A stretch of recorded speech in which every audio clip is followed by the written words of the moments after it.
Assalamualaikum warahmatullahi wabarakatuh. Perkenalkan, nama saya Ana Meliana, NIM 1218033. Di sini saya akan menjelaskan mengenai penemuan hukum melalui interpretasi. Yang pertama, sejarah dan pengertian interpretasi. Penalaran pada hakikatnya adalah usaha memperoleh kebenaran atau proses berpikir untuk menemukan kebenaran dengan menggunakan nalar atau akal pikiran yang logis.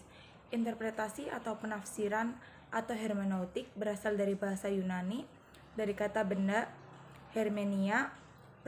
Perkataan Yunani hermeneutik tekne atau kata benda berarti seni atau kemahiran seorang seniman atau rhapsod yang menginterpretasi puisi dan pendeta yang menginterpretasi ungkapan dewa. Tujuan utama interpretasi adalah menjelaskan maksud sebenarnya dari para pihak atau merupakan suatu kewajiban memberikan penjelasan mengenai maksud para pihak seperti dinyatakan dalam kata-kata yang digunakan oleh para pihak dilihat dari keadaan-keadaan yang mengelilingnya. Kemudian, metode interpretasi. Metode yang paling lazim dipakai dalam penemuan hukum adalah metode interpretasi. Dalam praktek, metode ini tidak mengenal pola-pola yang jelas. Brueging pada awalnya mengelompokkan metode interpretasi ke dalam 4 model.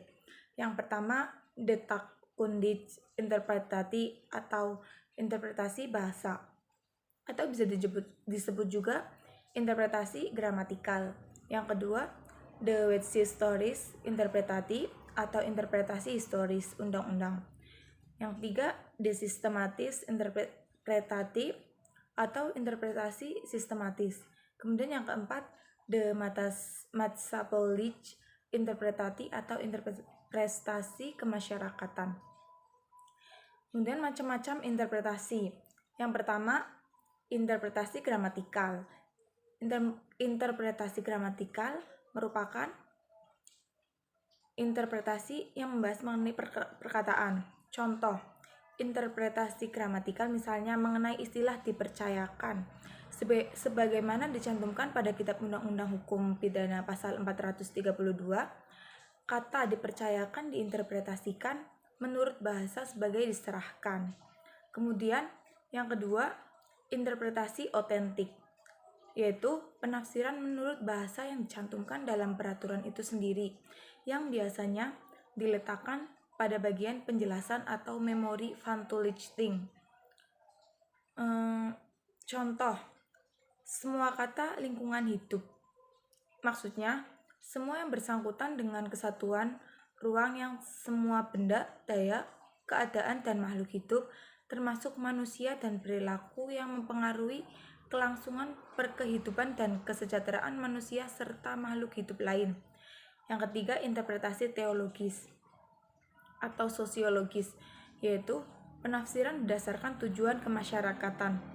Seringkali tujuan kemasyarakatan ini dimaknai secara pragmatis. Contoh, kata-kata dikuasai oleh negara dalam pasal 33 Undang-Undang Dasar 1945 ditafsirkan bahwa negara tidak lagi harus memonopoli sendiri pengelolaannya atau fungsi besturen atau behren. Kemudian yang keempat, interpretasi sistematis atau logis, yaitu penafsiran yang mengaitkan suatu peraturan dengan peraturan lainnya. Contoh, ketentuan tentang menyelesaikan sengketa di luar pengadilan dalam pasal 31 sampai 33 Undang-Undang Nomor 23 Tahun 1997 tentang pengelolaan lingkungan hidup ditafsirkan sejalan dengan ketentuan Undang-Undang Nomor 30 Tahun 1999 tentang arbitrase dan alternatif penyelesaian sengketa.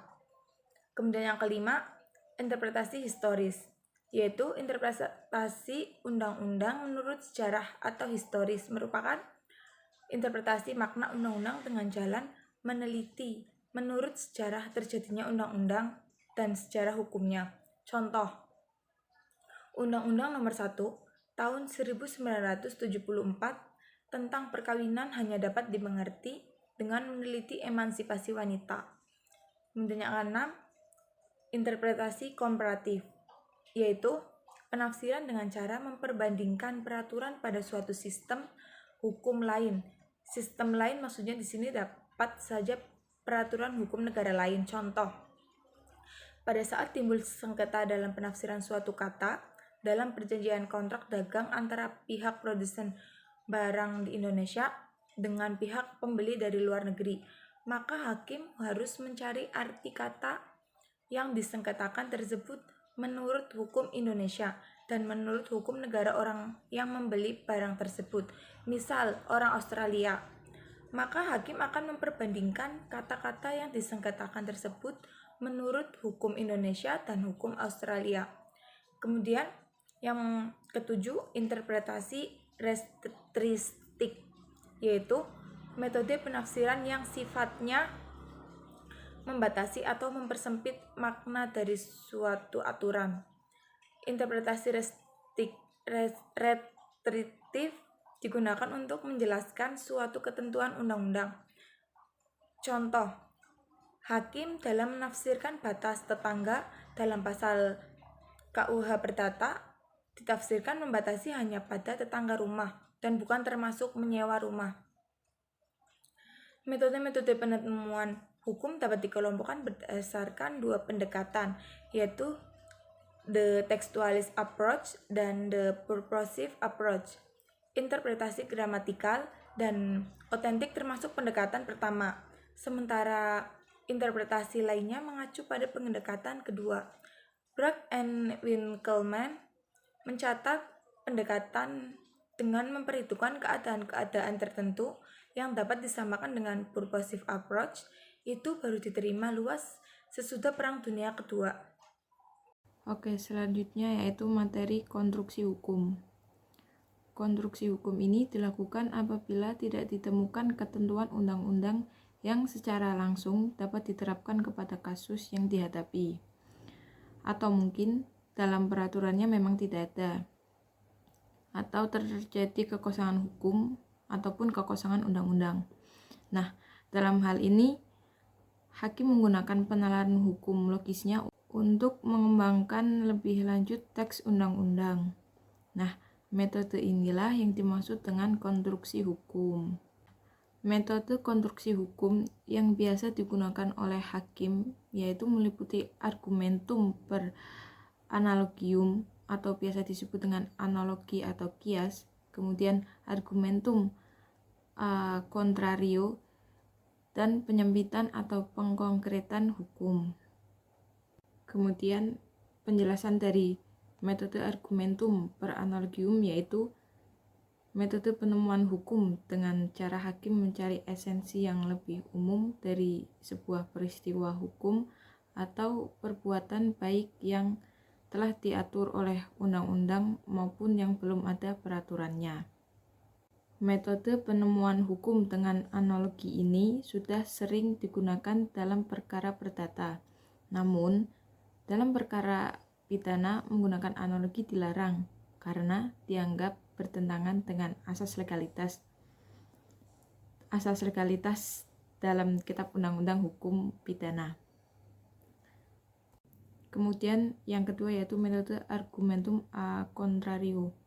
Metode ini memberikan kesempatan kepada hakim untuk menemukan hukum dengan mempertimbangkan bahwa apabila undang-undang mempertimbangkan hal-hal tertentu untuk peristiwa tertentu, dan untuk peristiwa di luar itu berlaku kebalikannya. Kemudian yang ketiga yaitu metode penyempitan hukum atau pengkonkretan hukum. Metode ini tidak jarang norma yang ada dalam peraturan perundang-undang terlalu luas dan terlalu umum ruang lingkupnya. Maka hakim perlu mempersempit makna yang terkandung dalam ketentuan undang-undang tersebut. Kemudian yang terakhir yaitu metode fiksi hukum. Dalam teori ilmu hukum, fiksi hukum diartikan sebagai sebuah asas semua orang dianggap tahu hukum, yaitu undang-undang. Padahal dalam kenyataannya tidak semua orang mengetahui undang-undang. Bahkan seorang pakar hukum pun tidak mungkin untuk mengetahui semua undang-undang. Ia hanya mengetahui hukum sesuai keahliannya. Assalamualaikum warahmatullahi wabarakatuh. Saya Kiki Nela Fitri, NIM 1218038. Di sini saya akan memaparkan mengenai konsekuensi prinsip hakim heteronom dan otonom. Di dalam perkembangannya, sistem penemuan ini dikenal dengan dua sistem penemuan hukum. Yang pertama ada sistem penemuan hukum heteronom dan yang kedua ada sistem penemuan hukum otonom. Yang pertama, sistem penemuan hukum heteronom ini sebagai prototipe penemuan hukum heteronom terdapat di dalam sistem peradilan negara-negara kontinental, termasuk juga Indonesia. Di heteronom ini hakim bebas. Maksud dari bebas adalah tidak terikat pada putusan hakim lain yang pernah dijatuhkan mengenai perkara yang sejenis. Nah, maksud dari bebas ini misalnya kewenangan hakim dalam memberikan putusan tidak serta-merta membebaskan hakim untuk bertindak sewenang-wenang. Oleh karena itu harus diciptakan batasan-batasan tanpa mengorbankan prinsip kebebasan sebagai hakikat kekuasaan kehakiman.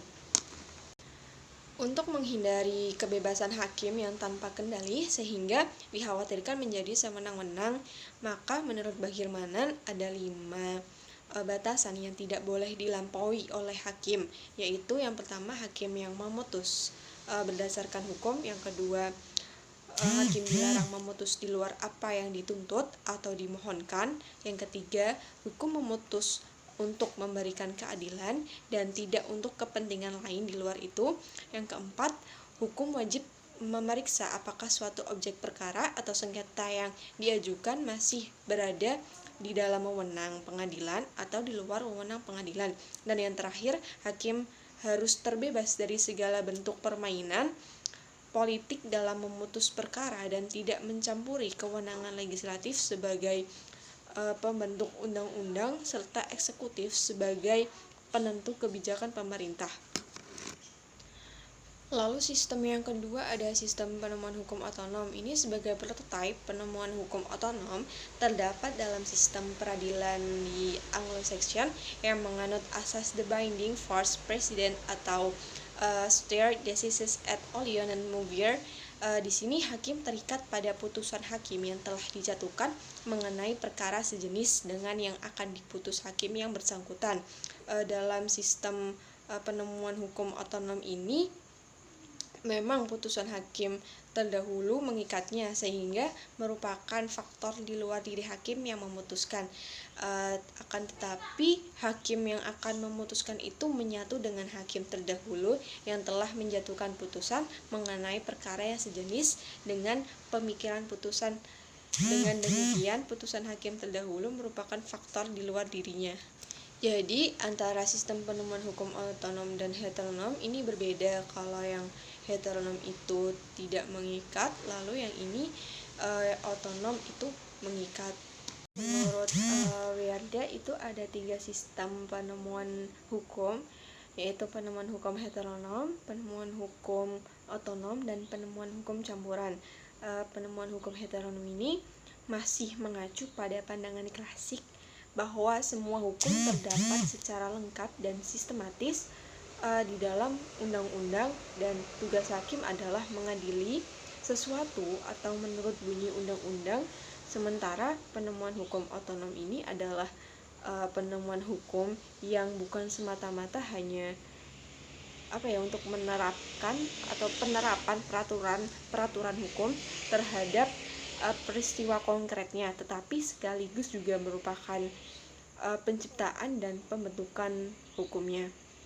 Nah, hakim yang menganut penemuan hukum otonom itu dapat memeriksa dan memutus menurut apresiasinya sendiri berdasarkan keyakinan dan kesadaran hukumnya. Namun di dalam perkembangannya, kedua sistem penemuan hukum heteronom dan otonom itu telah saling mempengaruhi sehingga penemuan hukum tidak lagi murni otonom dan murni heteronom, bahkan ada kecenderungan bergeser ke arah penemuan hukum otonom.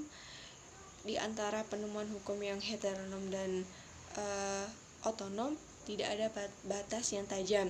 Di dalam praktek penemuan hukum yang kita jumpai kedua unsur tersebut. Hukum Indonesia itu mengenal penemuan hukum heteronom sepanjang hakim terikat pada undang-undang. Tetapi penemuan hukum itu juga mempunyai unsur-unsur otonom yang kuat, karena hakim seringkali harus menjelaskan atau melengkapi undang-undang menurut pandangannya sendiri. Sumber utama penemuan hukum di Indonesia adalah peraturan perundang-undangan. Apabila kemudian tidak ditemukan, barulah mencari secara berurutan pada hukum kebiasaan, jurisprudensi, perjanjian internasional, dan doktrin. Tentang urgensi sistem penemuan hukum ini, ada beberapa teori tentang tujuan hukum, yang diantaranya ada teori etis, teori utilitas, teori yuridis dogmatik yang digolongkan ke dalam ajaran konvensional, serta teori prioritas yang digolongkan ke dalam ajaran modern. Dalam melakukan penafsiran suatu aturan hukum, itu hakim hendaknya harus mengacu pada beberapa prinsip. Di antaranya ada prinsip objektivitas, prinsip kesatuan, prinsip genetis, dan prinsip perbandingan, yang mengisyaratkan dalam melakukan suatu penemuan perlu dilakukan perbandingan dengan teks hukum lainnya yang menyangkut hal yang sama di suatu waktu. Sekian, terima kasih yang dapat kami sampaikan. Mohon maaf apabila banyak kekurangan dan kesalahan dari kelompok kami. Terima kasih. Wassalamualaikum warahmatullahi wabarakatuh.